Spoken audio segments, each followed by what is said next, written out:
자, 467페이지 해제와 해지가 있는데 해제만 보시면 됩니다. 해제. 계약의 해제 이렇게 되죠. 계약의 해제란 일단 계약이 체결됐고 유효해요. 그런데 계약을 하고 나서 나중에 어떤 사유가 생겨요. 그래서 이제 주로 채무불이행 같은 이 사유를 근거로 계약을 처음부터 없었던 상태, 처음부터 계약을 체결하지 않았던, 소급해서 소멸시킨다 그래요. 이렇게 소급 소멸시키는 일방적인 의사표시, 요거를 해제라고 합니다. 이게 해제 개념 요소예요. 그래서 구별해야 될 게 몇 개가 나와요. 첫째가 해제는 유효한 계약을 소멸시켜요. 반면에 철회는 의사표시를 소멸시키는데요. 이 의사표시가 효력이 생기기 전에 그 의사표시를 소멸시키는 것을 철회라고 합니다. 의사표시가 효력이 생기기 전에 의사표시를 소멸시키는 것을 철회를 한다. 두 번째, 해제는 그 해제 사유가 계약을 한 후에 발생해요.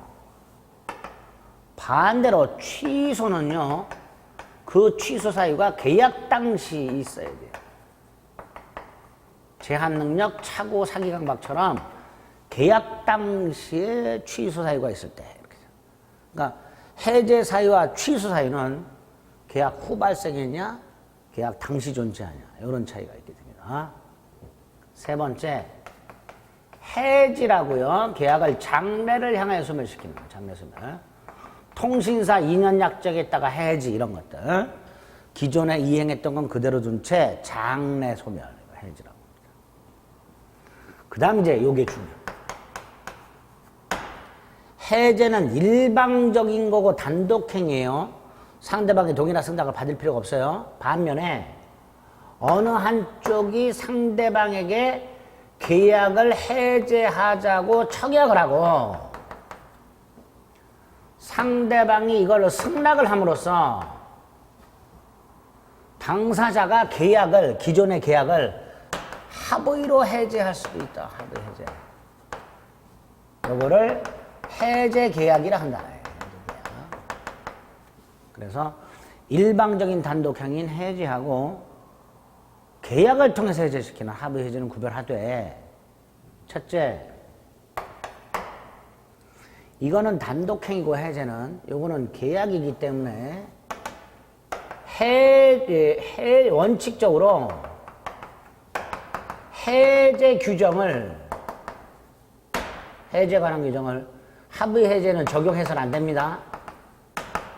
우리 민법은 단독행위에 관한 규정하고요, 계약에 관한 규정을 따로따로 만들어 놨어요. 그러니까 계약에 관한 규정은 계약에만, 단독행위에 관한 규정은 단독행위에만 이렇게 적용하도록. 그러니까 단독행위인 해제에 관한 규정은 원칙적으로 합의 해제는 적용하면 안 되겠죠. 그래서 해제의 경우에는 손해배상 청구가 있어. 하지만 합의 해제는 손해배상 청구 안 돼.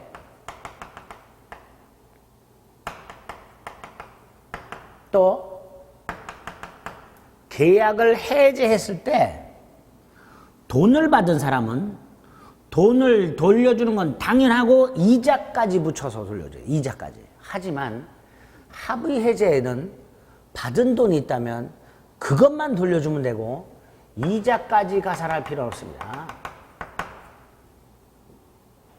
자, 이게 원칙이에요. 그런데 예외.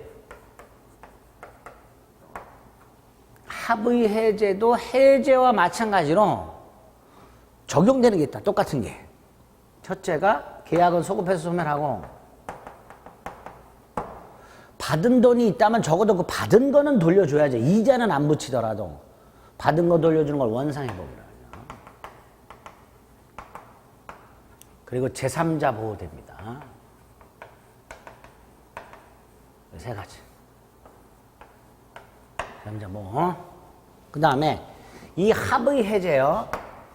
둘이 만나가지고 명확하게 해제하자고 할 수도 있고요.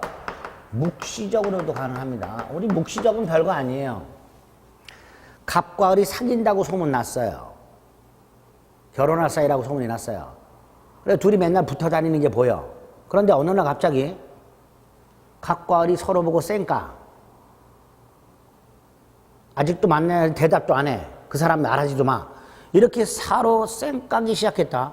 어느 시점이 지나면 사람들은 이런 생각을 하겠죠. 둘이 헤어졌군. 이런 생각 하겠죠. 예? 똑같아. 갑과 을이 계약을 했는데 서로 이행을 하지 않은 채 대면대면에 뭐 이행을 하라 그러지도 않고 만나면 서로 얼굴을 딴 데 쳐다보고 막 그래요. 그러니까 사람들이 둘 사이의 계약은 깨졌나 보다.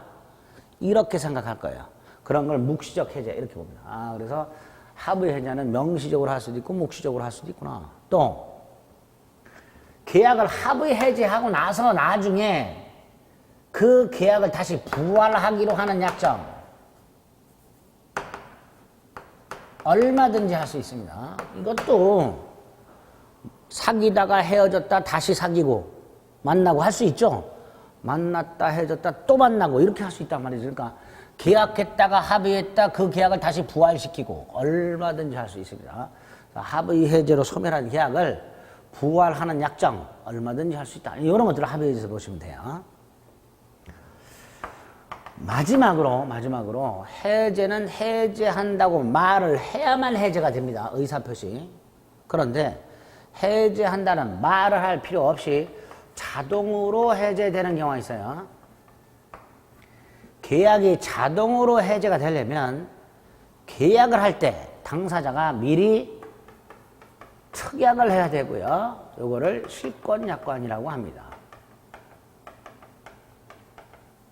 실권약관 두 가지가 있습니다. 판례할 때. 하나는 계약을 하면서 당사자가 특약을 하는데요.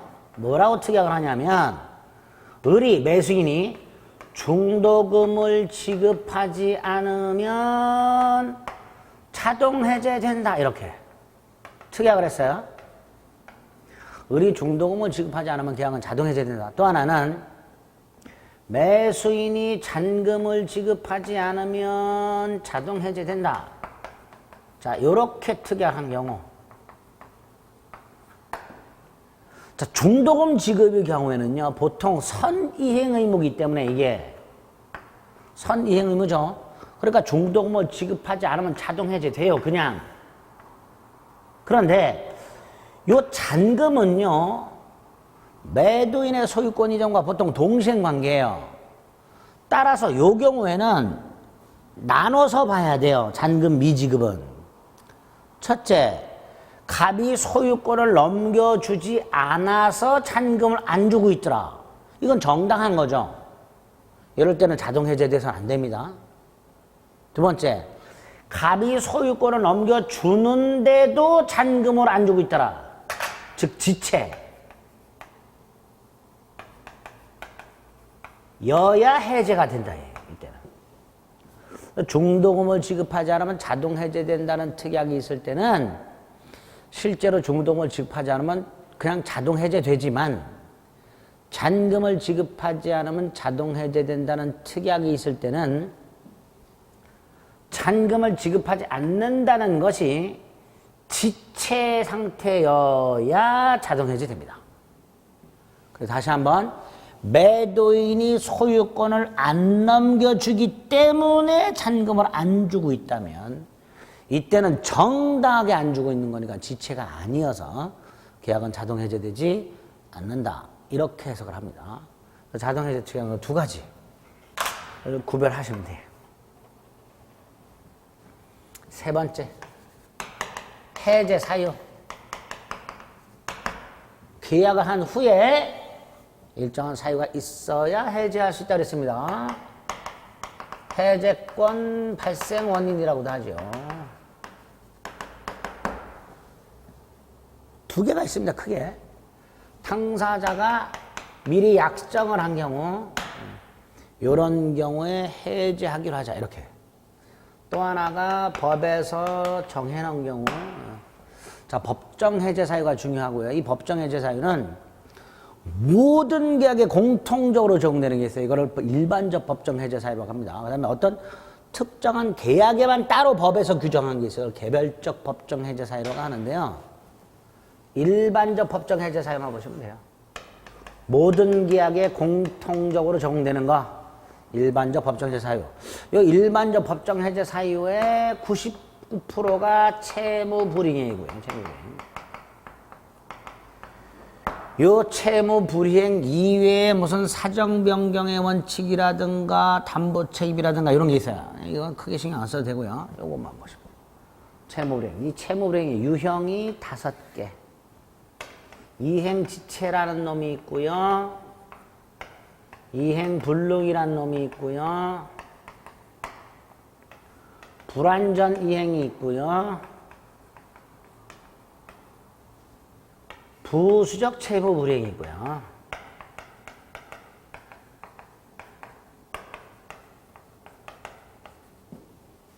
그다음에 채권자 지체, 수령 지체가 있습니다.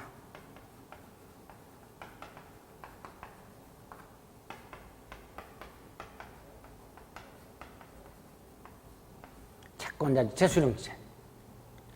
자, 이 중에서 우리 민법이 일반적인 법정 해제 사유 규정을 두고 있는 건 요 2개밖에 안 돼요. 이행지체하고 이행불능만 규정이 있습니다. 불완전이행 이런 거 규정 없습니다. 규정은 이행지체와 이행불능만 규정을 두고 있습니다. 자, 그럼 먼저 이행지체. 이행지체는 보통의 이행지체와 정기행위 이행지체로 나눠져 있고요. 요 보통의 이행지체가 대표적인 겁니다. 대금 미지급 같은 거, 매수인이 대금 지급 날짜에 지급을 하지 않고다 1월 30일 날 돈 주기로 해놓고 1월 30일 날 매도인이 소유권을 넘겨주는데도 돈을 안 주고 있더라. 이런 게 이행지체예요. 자, 이때 우리 민법은 544조에서 매도인은 바로 계약을 해지하지 마라. 매수인에게 상당한 기간을 정해서 이행을 최고하고 그래도 이행하지 않으면 해지할 수 있다. 갑의 입장에서는 뭐 일주일이나 열흘이나 뭐 예를 들어서 2월 10일까지 돈 내놔 이런 식으로 한 번에 기회를 줘라 말이죠. 이렇게 상당한 기간을 정해서 이행을 최고하고 해제할 수 있도록 되어 있는데 여기서 상당한 기간 2가지. 갑이 최고할 때 기간을 정하지 않고 최고하거나 언제까지라는 말을 빼고 그냥 돈 내놔 이렇게 최고하거나 또는 기간을 정했는데 상당하지 않아. 뭐 일주일 열흘이 아니고 10분 내로 돈 내놔 이런 식으로 10분 내로. 기간은 정하긴 전했죠. 10분 내 이렇게. 근데 너무 짧아요 10분 내는. 그러니까 기간을 정하지 않거나 상당하지 않은 기간을 정해서 최고했을 때 이 최고가 최고의 효력이 있냐? 최고의 효력이 있어야 해제권이 생겨요. 최고로서 효력이 없다면 해제권도 생기지 않아요. 그러니까 이렇게 최고했을 때 해제권이 생기냐? 생긴다. 최고의 효력이 있다. 기간을 정하지 않고 최고했다. 분명히 법에서는 상당한 기간을 정해서 최고하라고 돼 있으나 우리 대법원은 기간을 정하지 않고 최고한 경우에도 상당하지 않은 기간을 정해서 최고한 경우에도 최고의 효력은 있고 그 다음에 법에서 봤을 때 상당한 기간이 경과함으로써 해제권이 생긴다. 이렇게 해석을 합니다. 그 다음에 이행의 최고. 최고와 관련해서는 과다 최고가 문제가 돼요. 과다 최고란 건 대금은 1억인데 1억 플러스 알파를 내놔. 이렇게. 대금 기존 채무 1억보다 더 많이 내놔. 이렇게 최고한 걸 과다 최고라고 하는데 이건 둘로 나눠요. 과다한 정도가 비교적 적다, 근소하다. 1억인데 1억 만원 내놔. 이렇게. 1억인데 대금이 1억 만원 내놔. 근소하다. 이럴 때는 최고의 효력이 있어요. 반면에 과다한 게 현저하다.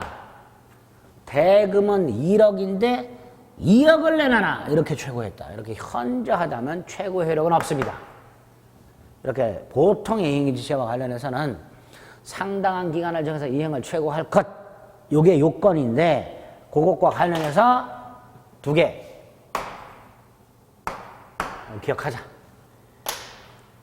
그 다음에 이렇게 보통의 이행지체는 원칙이 이렇게 이 상당 기간에서 이행을 최고하고 독촉을 먼저 하고 해제하는 건데 예외. 최고 필요 없는 경우, 최고 없이 해제할 수 있는 경우, 최고 없이. 이행지체가 있더라도 최고 필요 없는 거, 첫째. 당사자가 미리 특약한 경우. 이행지체가 있을 때 바로 해제하기로 하자. 이렇게. 이행지체가 있을 때 바로 해제하기로 하자. 특약한 경우. 또 하나가 이행기가 1월 30일인데요. 1월 30일인데 1월 25일쯤 채무자가 미리 이행하지 않겠다. 이행을 거절한 경우. 을이 30일 날 대금 지급 날짜인데 25일 날 매도인에게 연락을 해서 나 돈 줄 생각이 없다. 이렇게 표시한 경우. 자, 이때 당연히 갑은 30일까지 기다릴 필요도 없이 또 을에게 대금을 내놓으라고 할 필요도 없이 최고할 필요도 없이 계약을 해지할 수 있게 됩니다. 여기 보통의 이행지에서 이 2가지 경우에 최고 없이 해지할 수 있습니다. 두 번째, 정기행 이행지체. 정기행이란 정기적으로 하는 게 아니라 정해진 기한까지 하는 게 정기행이에요. 정해진 기한까지 해야 되는 게. 결혼식 예복을 맞췄어요. 결혼식 1시에 시작하니까 아무리 늦어도 12시 반까지는 가져와라 그랬어요. 그러니까 결혼식 예복을 12시 반까지 가져와야 입고 결혼을 할 거예요. 그런데 12시 반까지 안 가져왔어. 이게 정기행위 이행지체예요. 자, 이때는 뭐 상당한 기간에서 다시 이행을 최고할 필요가 없지요. 해제권이 생기게 될 겁니다. 특히 정기행위는 이렇게 출제가 된 적이 있어요. 정기행위 이행지체가 있으면 최고할 필요 없이, 여기까지 맞았어요. 해제된다. 이게 틀렸어요. 최고할 필요 없이 해제권이 생길 뿐 자동으로 해제되는 건 아닙니다. 따라서 해제 의사표시는 따로 해야 계약이 해제가 됩니다. 조심하셔야 돼요. 그 다음에 이행불능. 이행불능은 뭐 이런 거 생각하시면 되죠. 갑과 을이요. 1월 10일 날 갑의 자동차를 매매했고 15일 날 인도하기로 했는데 자동차를 넘겨주기로 했는데 12일 날 갑이 타고 나갔다가 갑이 졸음운전을 해서 갑의 잘못으로 교통사고가 나서 폐차를 해버렸다. 이게 이행불능이에요. 갑의 자동차 인도 채무가 채무자 갑의 잘못으로 후발적으로 불능, 이걸 이행불능이라고 해요. 만약에 이 자동차가 벼락을 맞아서 폐차하게 되면 아까 봤던 위험 부담이 되는 거죠. 갑에게 잘못이 없으니까. 근데 이거는 갑에게 잘못이 있는 경우. 자, 이 경우에 을은 15일까지 기다릴 필요도 없고 갑에게 자동차를 내놓으라고 최고할 필요도 없이 해제권이 생기게 됩니다. 이게 이행불능입니다. 자, 세 번째, 불완전 이행은요. 이행을 하긴 했는데 제대로 하지 않았어. 이정환이가 3시간 반을 강의를 한답시고 했는데 그 중에 3시간은 코로나 얘기만 했어. 나머지 30분은 교과서 체크만 쫙 해주고 나갔어. 그럼 여러분들은 저 뭐예요? 저거 제대로 한 거예요? 이렇게 되겠죠. 이런 불완전이 있을 때 둘로 나눠요. 완전 이행. 이걸 추안이라 합니다. 예를 들어 보강 생각하시면 돼. 보강. 이게 가능한 경우하고 이게 불가능한 경우. 내일이 시험이야. 그럼 보강 불가능하겠죠. 이런 식으로. 어쨌든 강의를 하긴 했으나 제대로 하지 않은 경우에 둘로 나누자. 보강이 가능한 경우와 보강이 불가능한 경우로 나눠서 보강이 가능하다면 당연히 언제까지 보강하세요. 최고하고 해제할 것이고요. 보강이 불가능하다면 최고 없이 해제하게 될 겁니다.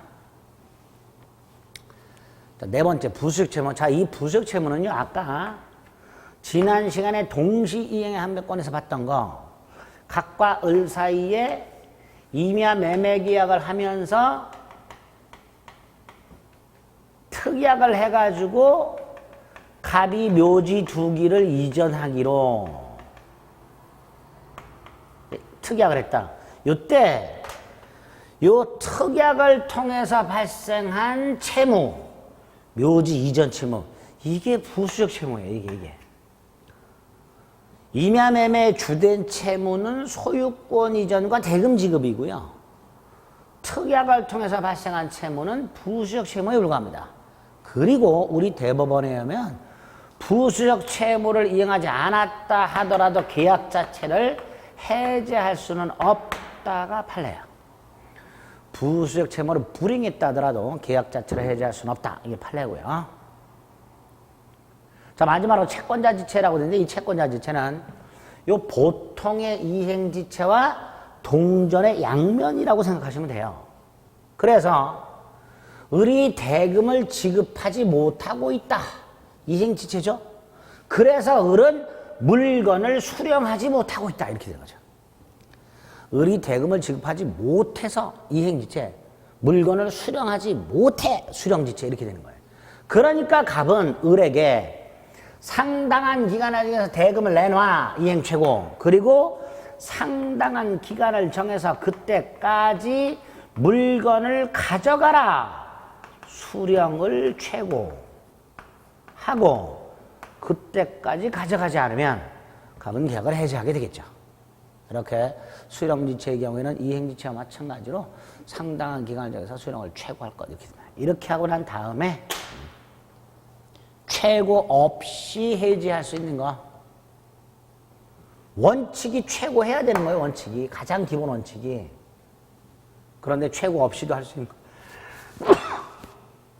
최고 없이 할 수 있는 거. 보통의 이행지체 중에서 특약한 경우와 이행거절. 정기행 이행지체. 이행불능. 그리고 불완전 이행인데 완전 이행이 불가능. 요거 포렇게 되어 있는 5개. 원칙은 최고를 한 후에 해제권이 생기지만 최고 없이 해제권이 생기는 경우가 있더라. 구별해서 기억해 주셔야 됩니다. 네 번째, 이런 채무 불이행 등을 이유로 갑에게 예를 들어서 해제권이 생겼다. 갑에게 을의 채무 불이행을 이유로 갑에게 해제권이 생겼다. 첫째, 이거 행사할 의무가 아닙니다. 권리입니다. 권리. 따라서 행사하는 것은 갑의 자유입니다. 즉 갑은 계약을 해제할 수도 있고 안 할 수도 있습니다. 갑의 마음이에요. 또 만약에 한다면 상대방에 대한 일방적인 의사표시를 합니다. 일방적이면서 권리니까 형성권이고요. 형성권. 행사기간을 정하지 않으면 10년이라고 말씀드렸어요. 지난 시간에. 형성권 행사기간을 따로 정하지 않으면 원칙적으로 10년이라고. 그런데 이 10년은 너무 길다 그랬어요. 이거 10년이. 그러니까 상대방은 물어볼 수 있게 된다 그랬어요. 갑한테. 야, 너 해제할 거니 말 거니 도대체. 이렇게 상대방은 해제권자에게 해제권 행사 여부의 확답을 최고할 수 있고 물어볼 수 있고요. 만약에 갑이 대답을 해주면 좋은데 갑이 확답을 하지 않았다. 그러면 갑의 해제권은 소멸하도록. 확답을 하지 않으면 갑의 해제권은 소멸하도록 되어 있습니다. 세 번째로 이 해제권은요 분류식이기 때문에요 구두로 할 수도 있고 서면으로 할 수도 있습니다. 명시적으로 할 수도 있고요 묵시적으로 할 수도 있습니다. 명시 묵시 의사표시는 당연한 거고요. 그 다음에 요거 따로 좀 불가분성이라는 걸 좀. 자, 불가분성, 해제권의 불가분성이란 행사의 불가분성과 소멸의 불가분성이 있는데요. 소멸의 불가분성.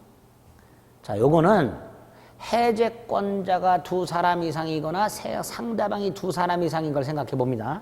이런 경우 생각하시면 돼요. 갑과 을이 공유하던 땅이 있습니다. 공유. 이걸 병한테 팔았는데요. 병이 대금을 안 줘요. 그래서 갑이 최고했는데도 을이 최고했는데도 대금을 안 줘. 그래서 갑하고 을에게 해제권이 있는 경우 공유 토지니까 갑과 을이 병하고 계약을 했으니까 해제권이 갑하고 을에게 있을 거예요.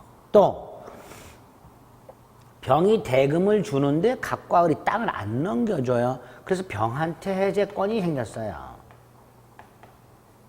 그러면 상대방이 갑, 을 두 사람이에요. 이렇게 해제권자가 2인 이상, 상대방이 2인 이상일 때 첫째 행사. 한 사람만 행사하면 안 된다. 한 사람만 해제 안 된다. 한 사람에게만 하면 안 된다. 전원이 하라, 전원에게 하라. 전원이 전원에게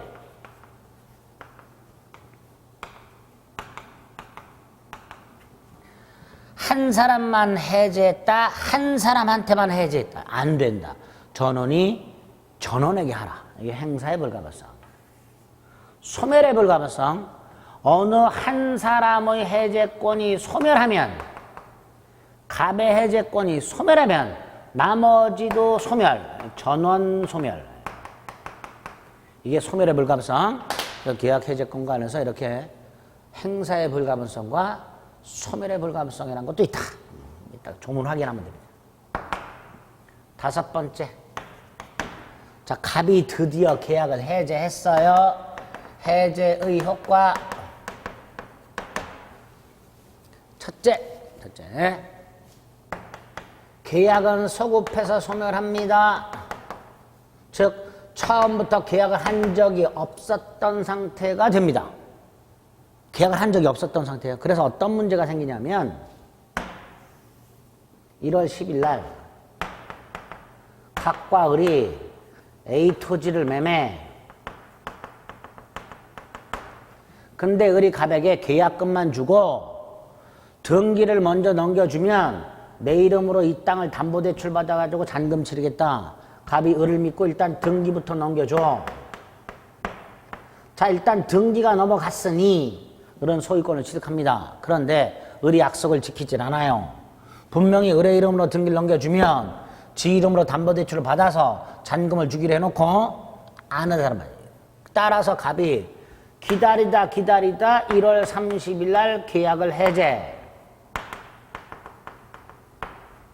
자, 계약을 해제하면 갑과 을 사이 이 계약은 없었던 거예요. 없었던 거. 계약은 없었던 게 되고, 그런데 을에겐 등기가 넘었으니까 이 등기는 계약 없이 넘어간 게 된 거예요. 따라서 갑이 계약을 해제하게 되면 이 등기는 무효가 돼요. 언제부터? 처음부터 무효가 돼요. 이때부터. 무효 등기야. 무효 등기. 을은 소유자가 아니게 되는 거야. 아니게. 그래서 우리 대법원은 이 을에게 이전된 등기를 말소할 필요 없이, 을등기 말소할 필요 없이 소유권은 갑에게 복귀한다. 좀 더 정확하게 말하면 소유권이 이전된 적이 없었던 거예요. 그러니까 갑이 소유권자예요. 그래서 갑은 을을 상대로 이 을등기가 무효라 그랬어요, 좀 전에. 말소를 청구할 수 있다. 말소 청구. 그래서 을등기가 예를 들어서 2월 10일 날 말소가 됐다. 그러면 별 문제가 없어요. 근데 어쨌든 이렇게 소유권은 갑에게 복귀가 되고 갑은 을에게 말소 등기를 청구할 수 있는데 여기서 문제가 생겼다. 을이 등기가 말소가 되기 전에 병한테 팔아먹었다. 제3자. 이 제3자가 보호되냐 이 문제가 생겨요. 을등기가 무효이기 때문에 원칙적으로 보호가 안 돼야 돼. 을은 권리자가 아니야. 병은 무권리자고 거래한 거예요. 따라서 병은 소유권을 취득하지 못해야 되는데 우리 민법이 548조 1항 단서에서 갑과 을 사이의 계약이 해제되더라도 제3자 권리를 해하지 못한다. 그래서 제3자를 보호하고 있어요. 즉 병은 보호를 받아요. 소유권을 취득해요. 자, 이때 우리 대법원에 의할 때 요 제3자가 두 그룹이 있다. 두 그룹. 하나는 갑이 을과의 계약을 해제하기 전에 을에게 등기가 넘어간 때부터 갑이 을과의 계약을 해제하기 전에 요때 을과 거래한 병, 요 놈이 있을 수 있고 요때. 또 하나는 갑이 을과의 계약을 해제했으나 을 등기가 말소가 되기 전에 을과 거래한 놈이 있을 수 있더라. 이렇게 두 놈이 있을 수 있다. 다시 한번 갑을 사의 계약이 해제가 되더라도 제3자는 보호받도록 되어 있는데 이 제3자가 두 그룹으로 나뉜다. 해제 전 을과 거래한 제3자, 해제 후 말소 등기 전 거래한 제3자 이렇게 나누고 해제되기 전 제3자는 선악을 묻지 않고 보호된다. 선악불문. 해제 전 제3자는. 반면에 해제 후 말소 등기 전 제3자는 갑을 간의 계약이 해제가 됐다는 사실, 그래서 을등기가 소급해서 무효로 되어버렸다는 사실을 모르고 있는 놈만 보호된다. 선의만. 자, 그래서 판례가 두 급으로 나눈 이유가 해제 전 제3자는 선악불문하고 보호되고요. 해제 후 말소 등기 전 제3자는 선의만 보호를 하기 때문에 이렇게 두 그룹으로 나눠지게 된다. 이거 기억하셔야 돼요. 소급 소멸. 이게 첫 번째고요. 두 번째,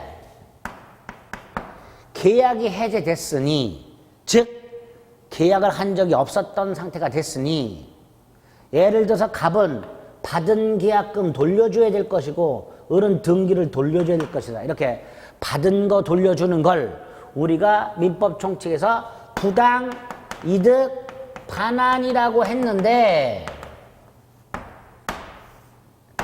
특칙이 규정되어 있다. 해제에는. 우리 취소에서도 부당이득 반환 범위는 원칙적으로 선악에 따라 다르다. 그런데 그 관한 범위 특칙이 두 개가 있다. 그 중에 하나가 제한 능력을 위한 취소가 있다. 또 하나가 이거. 원래 부당이득 반환은 선악에 따라서 반환 범위가 다른데 해제의 경우에는 선, 악, 불문, 전부 반환. 계약 해제의 경우는요, 선악불문하고 전부를 반환하도록 되더라고요. 그래서 부당이득 반환범의 특칙이 규정되어 있고 이거를 원상회복이라고.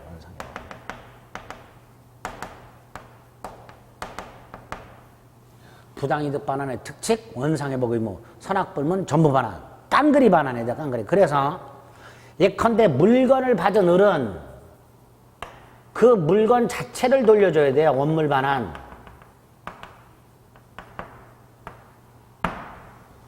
A 토지 받았으니까 A 토지를 돌려줘야지 B 토지 이런 거 안 돼요. 다른 거 자동차 물건 안 돼요. 물건 자체를 돌려줘야 돼요.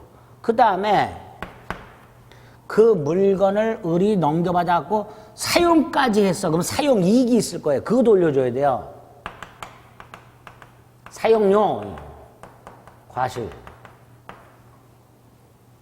반면에 돈을 받은 값은 돈 돌려주고요. 이자 붙여야 돼. 이자. 특히 이 이자는요.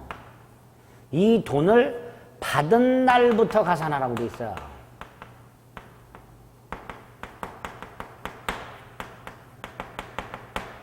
받은 날로부터 가산. 이걸 원상회복임이라고 합니다. 그리고 당연히 요것도 동시이행관계여야 되죠. 원상회복 의무 동시행관계다 이렇게 됩니다. 자, 이렇게 계약이 해제되면 선악을 묻지 않고 받은 것 깡그리 반환하도록 돼 있더라. 구체적 내용은 원물 반환 더하기 사용이익 반환, 금전 반환 더하기 이자 반환. 특히 이 이자는 금전을 받은 날의 다음 날이 아니라 받은 날부터 가산하라 이렇게 돼요. 근데 이제 여기서 문제가 좀 생겨요. 각과 을 사이에 계약을 했고 을이 계약금을 줬어. 근데 을이 채무불이행이 있어. 그래서 갑이 계약을 해제했어.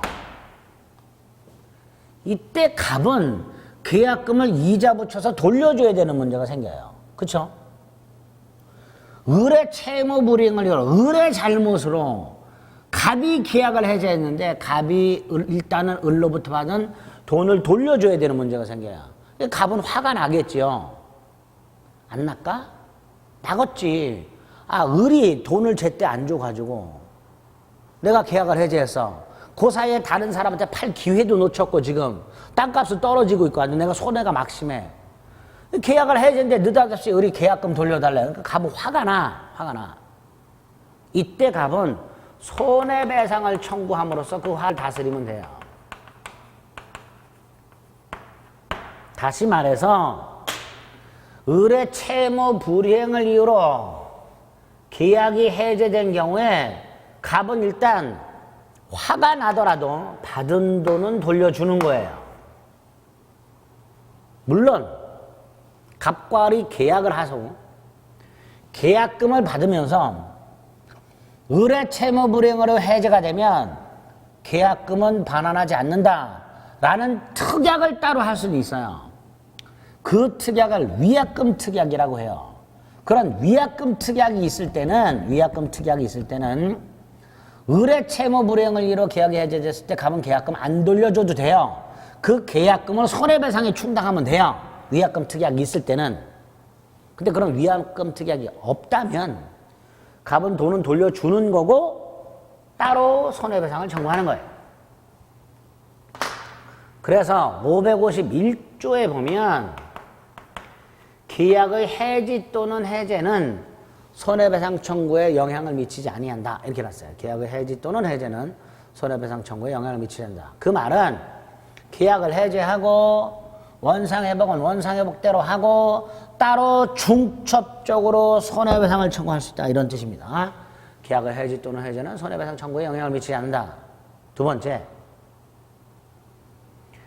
갑이 계약금을 먼저 돌려주고 원상회복 나중에 손해배상을 받을 수 있도록 하면 을은 계약금을 반환받은 다음에 잠수를 타버려서 갑이 손해배상을 못 받는 경우가 왕왕 생길 수 있어요. 그래서 안 되겠다. 이 원상회복하고 갑이 계약금을 돌려주는 거하고 을이 갑에게 손해를 배상하는 거 요것도 동시행관계. 요것도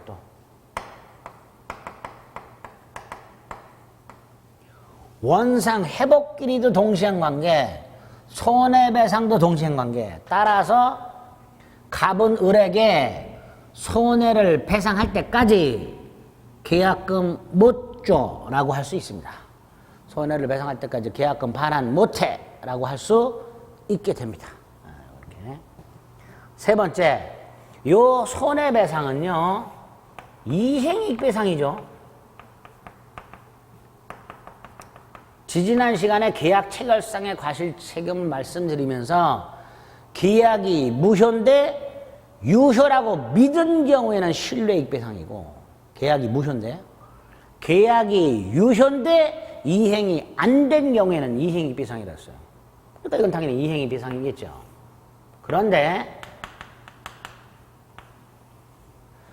이행이익하고요, 신뢰이익을 계산을 해보면 이 신뢰이익 계산이 훨씬 쉬워요. 계산이. 이건 좀 어려워요, 계산이. 공식도 복잡하고. 그러니까 이행이익하고 신뢰이익을 계산할 때 이 쉬운 신뢰이익을 계산해서 청구하는 경우가 왕왕 있어요. 당사자가. 원래는 이행이익 배상을 청구해야 되는데 계산하기 쉬운 신뢰이익 배상을 계산해서 청구하는 경우가 있어요. 이거를 우리 대법원이 받아줘요. 왜냐하면 대법원도 계산이 쉬우니까 이게. 그래서 우리 대법원에 의하면 계약 해제를 이유로 하는 손해배상은 이행이익 배상이 원칙이지만 신뢰이익 배상을 청구할 수도 있다 라고 얘기합니다. 나눠서 기억하셔야 돼요. 원칙, 이행이익, 예외, 신뢰이익 이렇게. 그래서 이행이익 배상이 원칙이지만 신뢰이익 배상을 구할 수도 있다 이렇게 기억하십니다. 여기 해제의 효과가 돼요. 여섯 번째, 해제권 소멸이라고요. 해제권을 갖고 있으나 해제를 하지 않고 있다면 일정한 사유가 있을 때 해제권이 소멸됩니다. 기본이 되는 거 몇 가지만 외우면 돼요. 오늘은 첫째가 해제권을 포기하는 경우, 해제권 포기.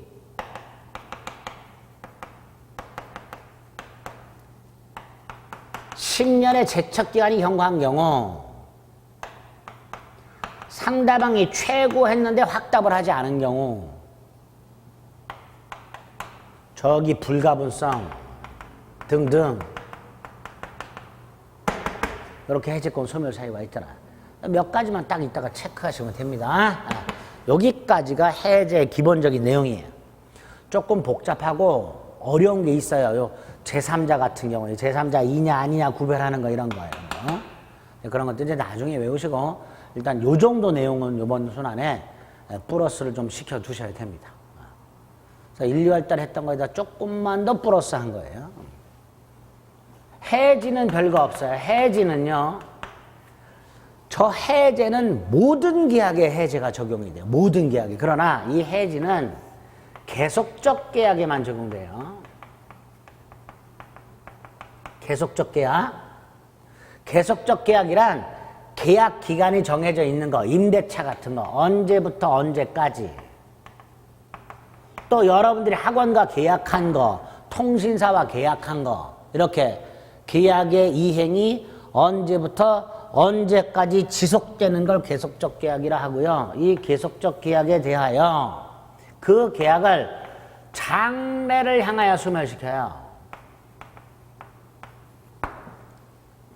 장래를 향하여 소멸시키기 때문에 원상회복 의무 같은 건 없어요. 받은 건 돌려주고 이런 건 없고요. 기존에 이한 걸 정산할 의무가 있어요. 청산이라고도 해요. 정산의 의무, 청산의 의무. 그리고 해제와 마찬가지로 손해배상은 청구할 수 있더라고요. 해지는 다른 거 필요 없고요. 이렇게 계속적 계약에만 적용된다는 거 하고요. 장래를 향하여 소멸시킨다는 거 하고요.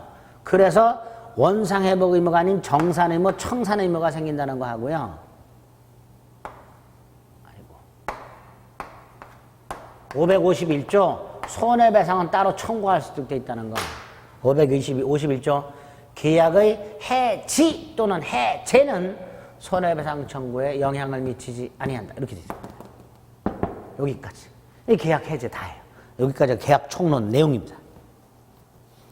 오늘 한 거에서 그래서 5문제가 나오는 거예요. 철저하게 봐주셔야 돼요. 467페이지 해제. 해지, 서설의 해제의 양가로 1번. 양가로 1번 해제권의 종류 두 줄. 두 번째 줄에 보면 약정 해제와 법정 해제가 있다. 자, 해제와 구별되는 제도가 취소가 나왔어요. 한번 읽어보시면 되고요.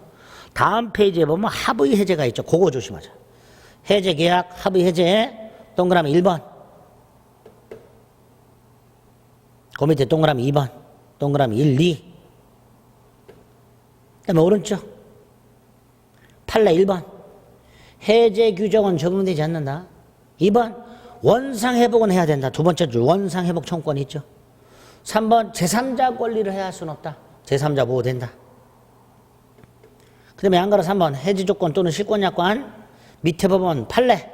중도금을 지급하지 않으면 자동 해제된다는 특약과 맨 밑에 비교 판례. 잔대금을 지급하지 않으면 자동 해제된다는 특약. 두 가지 구별하자. 실권약관이 두 종류가 있다. 구별하자. 다음 페이지 해지. 뒤에 또 나와요. 자, 그 다음에 네모 3번 해제권의 발생. 중에서 2번 법정 해제권. 채무 불이행을 이유로 해제한다 그랬죠. 양가를 1번 이행지체. 544조 조문. 그 조문 세 번째 줄 그러나 요게 이행 거절이에요. 채무자가 미리 이행하지 아니할 의사를 표시. 이게 이행 거절. 자, 밑에 가면 동그라미 1번이 있고요. 오른쪽은 가운데 니은을 보면 돼요. 니은. 상당한 기간을 정한 이행의 최고. A. 과다 최고가 있죠. 과다 최고는 채무자가 급부하여야 할 수량과의 차이가 비교적 근소한 경우 하고요. 세 번째 줄 이에 반하여 최고한 수량이 너무 많은 경우, 현저한 경우 하고요. 둘로 나누자. 과다한 정도가 근소한 경우와 현저한 경우로 나누자. 그 다음에 비상당한 기간도 있죠. 상당한 기간. 맨 밑에 굵은 거. 다음 페이지. 기간을 정하지 않은 최고도 최고의 효력이 있다라는 거. 시 예외 두 줄. 최고를 요하지 아니한다까지. 리얼 특약할 수 있다. 최고하지 않고 해제할 수 있다라는 특약할 수 있다. 그런 특약이 있다면 최고 필요 없다. 동그라미 2번 정기행위 이행지체. 544조 45조 조문 확인하시고 밑에 니은만 보시면 돼요. 니은. 기여관 안 보셔도 되고 니은.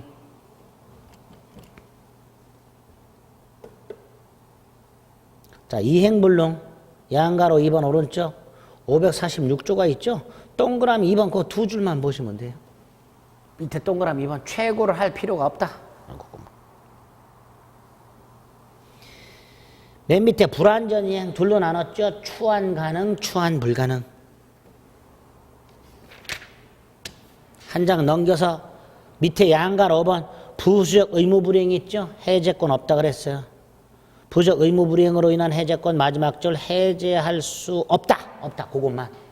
그리고 나서 다시 471페이지로 돌아가서 사이드에 보면 최고를 요하지 않는 경우라고 돼 있죠. 1, 3, 4, 5. 일단 그 4개.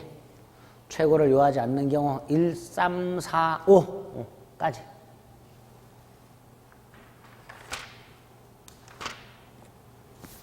(474페이지로) 갑니다. 474 하단의 해제권의 행사 양가로 1번 있죠. 조문 일단 간단히 확인한 다음에 오른쪽 동그라미 1번 세 줄까지 형성권이며까지 형성권이며까지 그다음에 동그라미 2번 두 줄 철회할 수 없다까지 철회할 수 없다까지 양가로 1번 불가분성이 있네요. 547조 1항이 행사의 불가분성이고요. 2항이 소멸의 불가분성입니다. 행사의 불가분성, 소멸. 조문만 간단히 확인하시면 돼요. 자, 넘깁니다. 네모 5번. 해제 효과. 해제 효과. 서설에 조문이 있죠. 548조 1항 원상회복 의무가 있다. 제3자 권리하지 못한다. 2항 돈은 받은 날로부터 이자를 가산하라. 551조 손해배상 청구에 영향을 미치지 않는다. 이렇게 돼 있죠. 자, 밑에 첫 번째 효과가 소급적 실효죠. 오른쪽 두 번째 효과가 원상회복이고요. 세 번째가 손해배상 청구죠. 자, 먼저 소급 실효는요. 오른쪽 2번 양가로 1, 네 번째 줄. 판례는 계약이 해제되면 물권은 당연히 계약이 없었던 원상태로 복귀한다. 그래서 아까 계약을 해제하게 되면 을에게 이전된 말 등기를 말소할 필요 없이 물권은 당연히 갑에게 복귀한다. 요렇게 대법원은 해석한다 그랬어요. 소급 소멸의 효과. 그리고 양가로 1번 제3자 보호되지요. 제3자 보호된다. 그때 동그라미 1번 제3자의 의미, 기억, 보호받는 제3자. 세 번째 줄까지만 일단 체크해 주세요. 민법 548조 제1항 단서에서 규정한 제3자란 계약으로부터 생긴 효과를 기초로 새로운 이해관계를 가졌고 등기나 인도 따위 한 사람 이렇게 돼 있는데 나중에 올 테니까 체크만 일단 해주세요. 넘기세요. 478페이지 있는 내용은 대단히 어려운 것들이니까 지금 안 쳐다봐도 됩니다. 479로 가면 동그라미 2번 제3자의 범위라고 원칙적으로 보호받는 제3자는 해제 전 제3자를 말한다. 그래서 아까 뭐라 그랬어요? 해제 전 제3자는 선악불문하고 이게 원칙이란 말이에요. 하지만 우리 대법원이 하나를 더 추가. 해제 후라도 등기가 말소가 되기 전에 해제 후 말소 등기 전에 해제됐다는 사실을 모르는 제3자까지 포함한다. 이거 동그라미 이번에 4줄. 굵은 글씨 제3자로서 보호된다. 거기까지. 다음 페이지 양가로 3번 원상회복이라고 되어 있습니다. 동그라미 1번 성질이라고 되어 있어요. 쫙 읽어주시면 되죠. 성질. 그럼 오른쪽에 동그라미 원상회복의 내용이 있어요. 기억이 있죠. 원물 반환. 니은 금전 반환, 이자 반환. 그 두 줄. 그리고 맨 밑에 가면 밑으로 가면 4번 손해배상 청구할 수 있다고 돼 있죠. 동그라미 1, 동그라미 2 세 번째 줄까지. 동그라미 2번을 보면 채무 불이행을 이유로 한 해제와 아울러 손해배상을 청구할 때 신뢰이익이 아닌 이행이익이 원칙이지만 그게 원칙이지만 계산하기 편한 신뢰이익 배상을 청구할 수도 있다 이렇게 되죠. 다음 페이지 동시행관계. 원상회복도 동시행관계, 원상회복과 손해배상도 동시행관계. 6번 해제권의 소멸이라고 되어 있습니다. 첫 번째 줄에 포기가 있고요. 제척기간 경과가 있습니다. 해제권 소멸 6번 밑에 줄 포기와 제척기간 경과. 그 다음에 양가로 1번 최고에 의한 소멸과 오른쪽 양가로 3번 불가분성에 의한 소멸 이렇게 딱 체크해 주자. 마지막으로 계약의 해지 서설에 의의가 있죠. 첫 번째 줄에 계속적 채권 관계라고 돼 있죠. 계속적 채권 관계. 그 밑에 줄에 장래에 향하여 소멸이라고 돼 있죠. 장래에 향하여 소멸. 그것만 딱 해제의 뜻으로 기억하시면 돼요. 장래에 향하여 소멸. 그리고 한 장을 넘기면 양가로 4번 해제 효과 동그라미 1 해제 비소급표 장래 오른쪽 맨 위에 청산 의무와 손해배상 청구. 오른쪽 동그라미 3번 원상회복 의무가 아니라 청산 의무 그리고 손해배상 청구. 이렇게 딱 해지를 기억하시면 돼요. 총론 다 했습니다. 5문제가 나오고요. 오늘 한 거에서 5문제가 나옵니다. 그리고 오늘 한 거에서 답이 있습니다. 더 깊이 안 들어가도 돼요. 그러니까 철저하게 입학습 해주시기 부탁드립니다. 다음 주에는 매매, 교환, 임대차,